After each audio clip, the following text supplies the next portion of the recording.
thank you for coming. I hope that you get something out of today. And the reason for this and the fact that it is, we've decided basically to throw the thing together with an amazing crew to pull it off. But we decided to keep it very natural and free-flowing. We're leaving it relatively unstructured so that you can participate. But the reason is discussions about the kind of work that we do have accelerated a lot because of ChatGPT.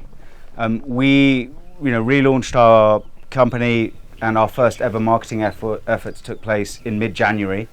And today is our 4th birthday as a company, but we've been growing in just person-to-person deal making across industries, across verticals, different languages, and in every continent. So the reason that we did that is to prove that we are who we say we are. Because the promise of our company, it's a nice idea, and ideas are cheap. But if you try to explain it to someone, it just sounds like bullshit, unless you can prove that it happened. And we realized that pretty early on. So it became the mission we got to prove it first. And then when we market it as proof. Now, suddenly the world is speaking about ChatGPT, and we've decided that the only way forward is for us to execute an 18-month plan in 3 months. So everything is sped up. And one of the things that we realized that we needed to do from our own perspectives and our own needs was to speed up market testing, traction testing in speaking engagements. And the reason for that is obviously for us to get more visibility, but it's also because what ChatGPT highlighted was that there's just not a lot of the really high knowledge of artificial intelligence, what it means for language, content creation. There's not great knowledge that is in the public eye. There's a lot of confusion, and there's a lot of pretty basic misunderstandings of what AI is, how it works, and how it's going to affect us. And there are people who understand it very well, but there are also people whose skill set has been the opposite of explaining things. And so we have realized with ourselves, and there are other people as well, I'm not some great coder, I'm not a coder at all, but we have people within our organization who are, among the very best in the world in terms of generative AI. And so I think there's a duty to people to explain the amazing work they've done, as well as the amazing work of people who are here in the auditorium with us, which we'll get into later, and a duty to the public, just for them to understand what's going on, because one of the principal reactions is fear, and fear is nonsense for a situation like this. And I will try to lay out for you exactly why in a relatively concise manner, and then we have the rest of the day for our discussions, which we will enjoy under the pagoda below. But I'm going to start with the magic of creation. Creation, the ability to come up with something that you didn't yesterday or that you didn't 5 minutes ago, is what makes us human. It is also what separates us from what a computer is or will ever be able to do. And this is where the misunderstandings begin. But people who do that well, similarly, they do it well because they understand that the magic of creation, because even with all the science we know, we can't really explain how that works, how brains work in those functions, not well anyway, and we certainly can't model it. The magic of creation is in the process. Artificial intelligence is the allocation of a process to a computer that can repeat it. Artificial intelligence is what humans did before. Now, it can do those calculations faster and in greater numbers of probabilities, according to heuristics, to rules that you set it, but it needs direction, and it is useless if it is not a reliable part of the process. So it really doesn't matter how powerful AI gets, even if you train it on decision making. You are training it to model decision making that we have managed to define into a process. We have exercised the power of creation to find a way to create a process layer for artificial intelligence to mimic a human decision.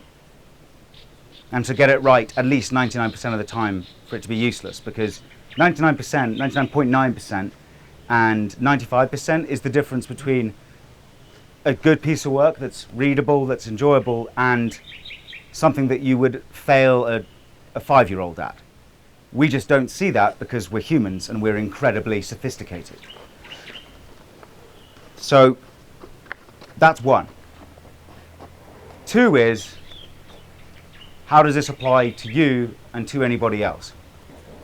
And the central thesis that is now proven, one of many central theses of what we do in our company, and one that's key to understand, is doesn't matter who you are, a properly applied human brain is a magical tool that is one of the most underutilized on Earth.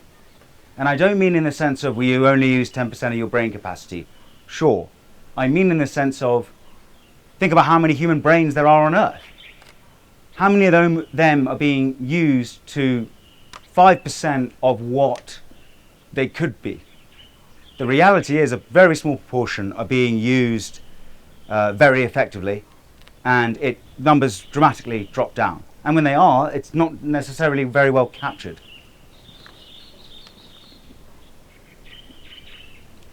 Who here has read a book? Who's read a book? Yes. Okay, remember that. Think of your favorite book. Best thing you ever read. And no trying to impress me. If your favorite book is Harry Potter and you still read it, that's a great example. And if it's a romance novel that you don't want to give the title of, that's fine too. But I am going to ask you in a minute, but please be honest. Who here's played a video game? Okay, we've got someone there. Who here, everybody else is lying, but anyway, who here doesn't really game, but they have a memory of playing a video game once or watching someone play the video game and just really enjoying the story? Does anyone have that? Yeah, so 5 times as many admissions coming up. So I'm going to take that as, that's pretty much everybody actually. Everybody at some point has been exposed to a video game that they enjoyed. Yeah? Okay, nods everywhere. Who here has seen the new HBO Sky Atlantic series, The Last of Us? Everybody. Basically everybody. Okay. Why? Because it's good? Yeah. Now think back to when you played a video game. How long, the one that you enjoyed the most, the one that you got most engaged in even though you're not a gamer, how long do you think you spent feeling really engaged by that? Because you could have walked to the kitchen or left or paused it, right? You could have paused it at any point. But how much time, if you added it all up, did you get a real profound sense of enjoyment and immersion in the story? A few hours at least. Yeah? Sorry, go ahead. 30 minutes until 1 hour. 30 minutes and 1 hour in one sitting? Yeah. In one sitting? Yeah. So 30 minutes and 1 hour. And then how many times did that happen? Did you sit down and do that? Because I don't really like playing video games, so Yeah. I just did it maybe in a weekend. Okay, great. And so but how many times did you sit down for 30 minutes to 1 hour? Just once in a day. Once in a day. Okay, perfect. But for that 30 minutes, 1 hour, you're someone who doesn't even like video games, right? Yeah. But you enjoyed it. Yeah. And if you hadn't enjoyed it for a second, you would have left, right? Yes. Okay. What's the best film you've ever seen? What was that? A father for me. Our Father? Yeah. Okay, Our Father. So, in that film, is there one period that you remember when you watched it, you absolutely enjoyed it? I think I enjoyed every minute of it. Okay, that's fair. How long's the film? Around 2 hours. Okay, so that's the best film you've ever seen, the one that speaks to you. Yeah. And you'd say from beginning to end, or 80% of it, you loved. As in, you can replay it in your head. It took you somewhere. Yeah. Okay? How many people here have seen a movie in your life? Everyone. Everyone, okay. Yeah. Yeah. Who isn't a massive movie fan? Like, as in they don't dislike them, but you know they're not like a film buff. Not really. No, no one is. Okay, but how many films do you think you've seen in your life? 100. 100. Incalculable. How many of those films was an experience like that? Maybe 10% of it. 10%. That's pretty high. Okay. 10% of those films were ones that transported you and felt incredible. So this is a medium that you have around you that is embedded in culture, that is being fed to you constantly, that is designed to capture you, that there is a screen in every conceivable location on Earth, wherever you are, and has been for decades, where it's there to capture you. And none of you are really a fan. And a pretty small percentage of that transports you somewhere, right? Now, for a video game, you need a console, you need to want to be able to play, you need to get over the prejudice against video games that's been going on, which is it's only for losers and nerds, and which you still hear, right? Okay? But it still made you watch it for about the amount of time that you'd enjoy one of the best films you ever enjoyed. Like it transported you for those 30 minutes. Yeah. Right, right. The Last of Us, I'm not sure if it holds the record, but I know that before it was even released, it had 96% on Rotten Tomatoes. It is, in some charts, one of the best TV series ever made. The Last of Us was a video game. It was a video game that was remastered. It's a narrative story about a post-apocalyptic world. And even people in their early 50s I know have actually played it, even though they don't play. I played that game, and it's one of the best games I've ever played, only competition being the one or two others that really captivated me. My favourite film, there's a couple, but I'm just going to say it's Apocalypse Now. There are others I really like for lots of different reasons, but if I have to pick one for this, I'll say it's Apocalypse Now. I love the whole thing, but there's about a combined 40 minutes in the whole film that I just love. And it's the same every time, and so I have to ration when I watch it, and I haven't watched it in a while, and I'm probably not going to watch it that many more times in my life, but you know, that's pretty good. I don't spend a lot of time on films. I have to be very careful with how I spend my time. I don't spend that much time gaming. The most I game now is I just play FIFA on career mode, because I can do phone calls, I don't need the sound, I can listen out for the kids, I can hold a conversation, I can just do it on autopilot, but I'm fulfilling that gaming need and the sporting instinct, and that's great. I'd love to, you know, play more games like The Last of Us, but for me to do that, I really need to set it aside. The amount of gameplay from playing The Last of Us, 40 to 60 hours minimum to do the story. You're talking about 100 hours, right? And it transports you. And there are some moments in it that are some of the most intense things I've ever experienced from a medium. I don't want to give away any spoilers. The series, there are elements where they go slightly off track and explore characters, which I really enjoyed, but generally speaking, most of that dialogue and even the sequence of shots down to it is exactly what we saw in the game. And the artist who did the conceptual art for the game, I forget his name, but I will remember the sound guy in a minute, is I believe the same guy, and it's certainly the same influences for the TV show. And there are magical moments that are going to come, and they are transformative to experience again. But they're transformative because it's another version of me playing it. And that's 40 to 60 hours. That's 60 Apocalypse Nows. More, actually. Right? 100 Apocalypse Nows. I couldn't even name you 10 films that have really had the effect on me in terms of how I appreciate it as art as Apocalypse Now did. And I'm not really a gamer. There are certain games I love and I like the process of it and I respect it, but compared to someone who really is a gamer, I'm not. Why?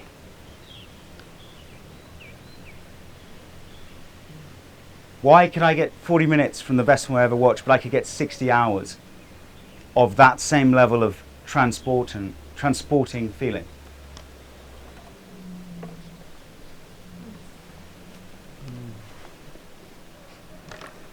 I'm in the world. They're not trying to teach me something. They're not speaking to me. I've got the controller. I'm there. You know, we're not talking about Joel and Ellie. We're talking about me. I'm making the decisions. I'm opening the door. I'm opening the drawer. I'm firing the gun. Okay? You feel it. That's the point. And I'm not saying that you have to feel it, but that's why it's special. For 50,000 years, the way that we communicate and write things down has been idea, medium, cave paint, tool, and then medium, cave wall. I want to paint a picture of my hand to let everybody know I was here. Red ochre on my hand onto the cave wall 50,000 years ago. Same thing, drawing buffalo across the plains. Then I get a paintbrush, or the equivalent of a paintbrush, some horsehair, and I mix the ochre with water. I'm pretty sure, I have no idea if that makes paint, probably not. But book it and I whack it on some papyrus reeds. I take a quill, I make some ink. Idea, tool, medium. Medium changes, tool changes. So we get to the printing press, right? Right. Which is basically the tool and the medium can be produced a lot more efficiently, a lot faster. Suddenly it's everywhere, right? A piece of technology. Then what happens? We get a typewriter. Okay, I'm speeding things up a bit, right? We get a biro. Actually, we get a biro pen. We get a pencil. Then we get a typewriter. Idea, tool, medium, Yeah. paper. We get better at making paper. We get better at making paintbrushes. We get better at making paint. Vincent van Gogh Yeah. has an idea and conveys it on a medium. But what's special about that is when you look at it, it's not just what's on the medium. What's special about the great artists is it's not just what you're looking at, it's what the effect of what you're looking at done. It's how, what did they do that made it special? But none of it's actually changed. Now it's the same with music. Yes, you write some down, but idea, medium, violin, and then the strings and the sound comes out. The tools get more sophisticated, the varieties become endless. Computer arrives. Okay, the personal PC, keyboard, screen, document, another advance in medium. But it's the same thing. Websites, from newspapers to websites. Idea, tool, medium. Video, right? Camera, idea, the vision. The tool is filming it and capturing it in greater detail. The format is just getting it to you, so it's a TV, but it's getting it to you. We advance, we have a smartphone. We can take the picture. We can do the editing with the tool, right? Rather than in a film studio 40 years ago, and we can get it to our people, right? Our audience that we then cultivate. Because now it's about reaching the audience. But it's the same thing. It's idea, tool, medium. All of that is a process. The magic, the greatest art that we've seen, whether it's a video game, a painting, is when they can take you somewhere that isn't actually on the medium. You look at Impressionist paintings, they take you somewhere else. That's the whole point. They put you there, but they've overcome the world around them. When you start to think of AI in art, you're right, it can't do what you do. But you know what it can do? It can plug into your brain and generate a world that didn't exist before. What book was the book that you liked? Someone tell me one. Action book.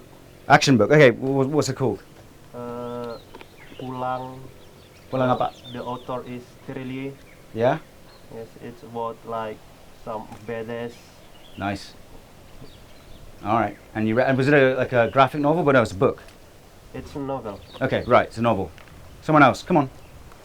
I don't believe that you don't have a book that you've read that you enjoyed. of the earth. Apa? Journey to the center of the earth. Journey to the center of the earth. Great one, right? Powerful imagery.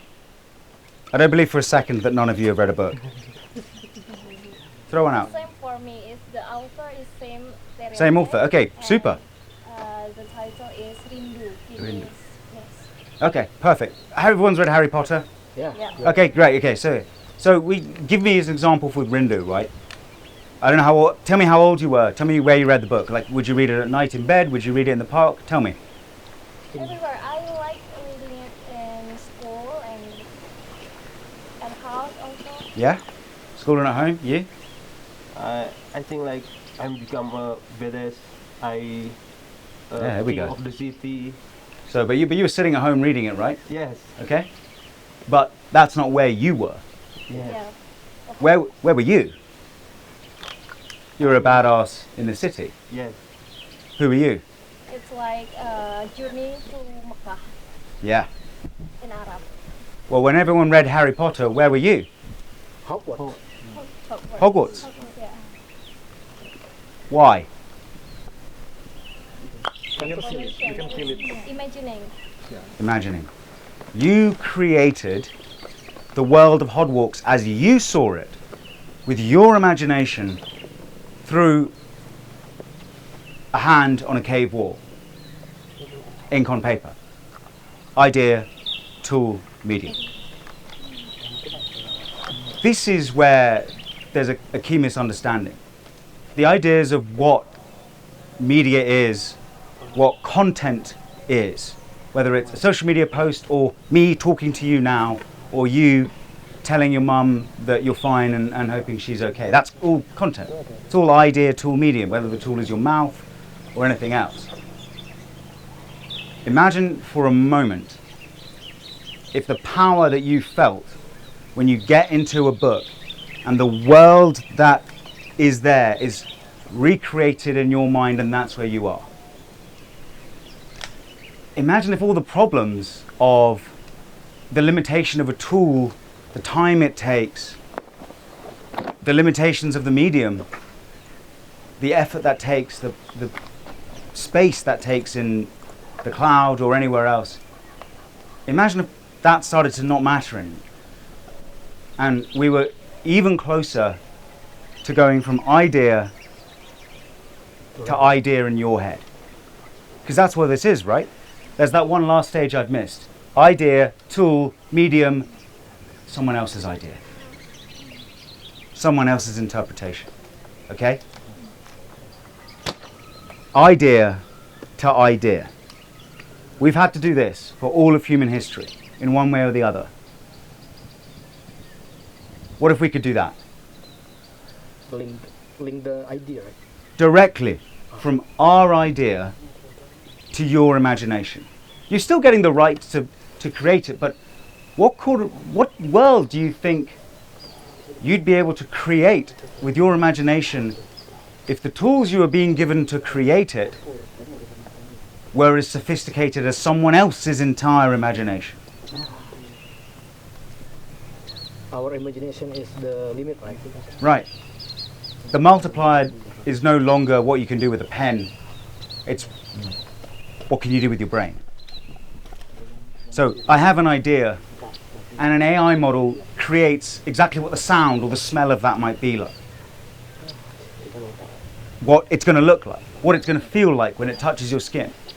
Again, the magic of great writing is conveying this, conveying how brilliant, in a very few words, the sensation of experiencing how that might feel or smell, or emotionally how you might have been impacted by what's happening in the book, as if you are them.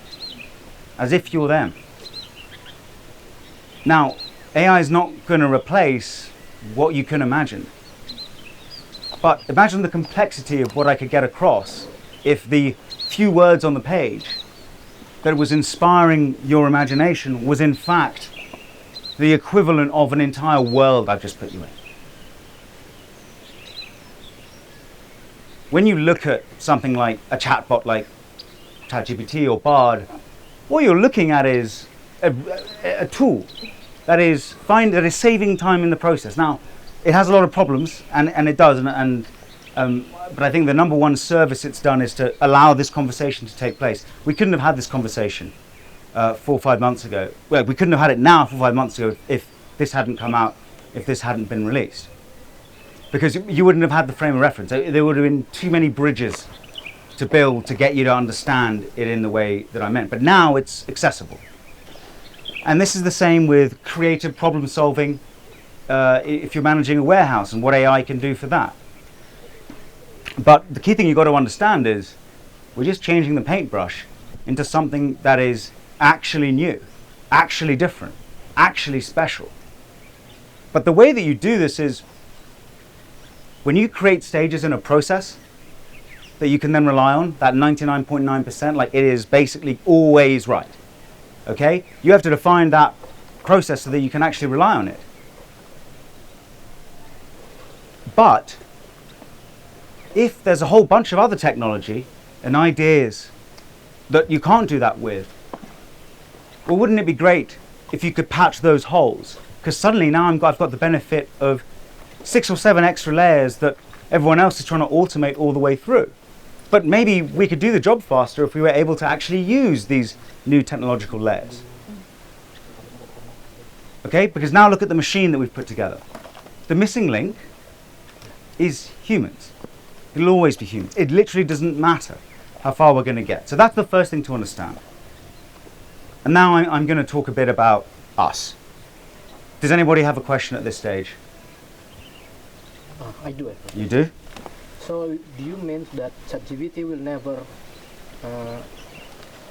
how do you say that? Will never Replace. Yeah. Will Yes. never replace us, right? It's AI will impossible for it to replace us. That takes me straight on to the next section, which is you've got to stop thinking of content or language as anything other than the selective transfer of information from human to human. That's all content is. Selective transfer of information. My selection of what information that I'm telling you is what's special. Okay. When people say making fun of ChatGPT, the problems that they're making fun of are not the emulation of language, the natural language generation, right? The problems are the selective transfer. It's the selection it's making because it chose an erroneous source, or it said something that it thought you wanted to hear based on what it pulled from a movie, or it didn't verify against another thing. Because the amount of little micro decisions that we make as human beings and are able to assess when we assess if something's real or authentic, we don't even know how to quantify them. Yeah. Right? Yeah, right. You know, it's try reading someone's emotions. I mean, the movement of our eyes, we are so attuned to the tiniest movement in each other's eyes that we don't realize that animals can't see that. Yeah. Like that's because we're reading each other. And does anybody have 100% reliability that you can read the person opposite you based on their eye movements?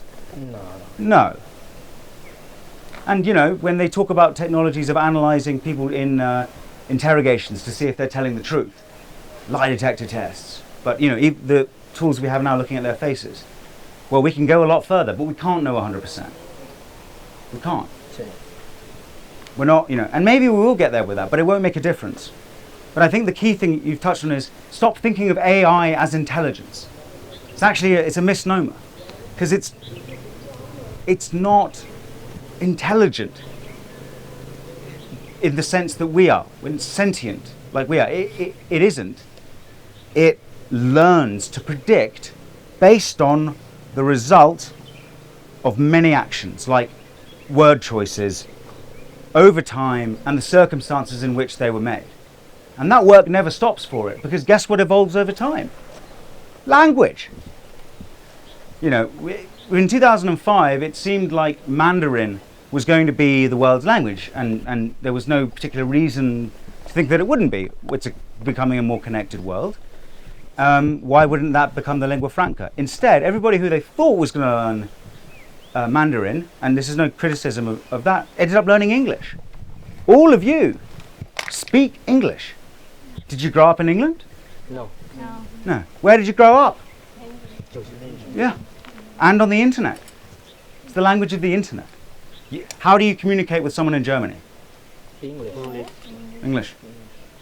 And what that means is English, we had a discussion yesterday about, how to get people to engage in making better word choices, and explaining why we say just use the word good even if you mean brilliant. Don't use the word brilliant if you actually meant just good. Use the word brilliant when that is the best word to use. And we said, well, why don't you make them Google the etymology of the word. If you Google the definition of a word, it'll show you via a map immediately with the results where it came from. And you'll see that English is a combination of languages, more so than many other languages. It's a real mishmash. Right now, the language is going to keep evolving faster than ever because of people like you more than anything. The choices that you're making now are influencing the English language. And that's one of the central theses of our business again, which I'll explain again. Because fundamentally, even though, as we'll get into it, we have generative AI capabilities, crawling capabilities, i.e. the selection of information, we're a human company at heart because we patch those gaps with our humans. And our number one skill is recruitment, identification, cultivation of talent that no one else is using, right? Yeah. Totally unutilized talent, not even underutilized, literally just not utilized. The development of it, the training of it, certification of it via our own certification schemes, opportunities for development, for advancement as an individual, as a thinker, as a human brain, making complex choices and pushing people through borders to work on their own process, make decisions that they make every day automatically so they can let their supercomputer of a brain focus on what the next decision is in creativity. Before we are anything else, that's us. And what that has meant is, while all these developments have been going on, and ChatGPT's come out, we've developed a company where when you strip everything away, what you have left, that means we have a position that we can maximize and take advantage of that leaves us alone in the market, and is the reason we pursued the strategy that we did to prove that we were right first, is IP and how we deal with people that makes our people special in a way that no one else has and is incredibly difficult to emulate. Because no one's tried to change their thinking en masse to try to do this. So we decided it's time to rebuild the house from the ground up. I'll talk more about us when we get inside, and we'll have more of it. But just to finish, think about how humans communicate. Think about the process I went through sitting down here, a couple of notes, but understanding that it was just time to start speaking. Taking my idea or my information, thinking about what parts of it I'm going to tell you, and thinking about how I actually say it to you. There's this constant discussion, and even within the community of developers, of people seeing AI as a replacement for humans. And they pitch it as that, and they pitch investors as that, and investors go looking for it. And then when they start using it, and we have this with our clients, they only want the tech, and they because then they are pitching their investors on, we're only going to need to do the tech, and we'll only and you'll not have to worry about it, and then we'll sell in 5 years. They are wrong, because that's just the new base. Everything you can automate is just the new base from which you base yourself, because it's just another tool. We've just changed the pencil. You are the operator of the tool. How you operate the huge amount of tools suddenly hitting the market with all this additional power, how to operate creatively in the moment, making those decisions, that's what's useful. So stop thinking of AI as a replacement. And when you answer questions and when you read an article, think it's a tool. Nothing can ever replace you. But what you can now do, we can scarcely begin to imagine. And I think let's go inside now. Let's have some water. Thank you for your patience. I know that it's a hot day, but how lucky that we get to be here. All right, guys, let's break.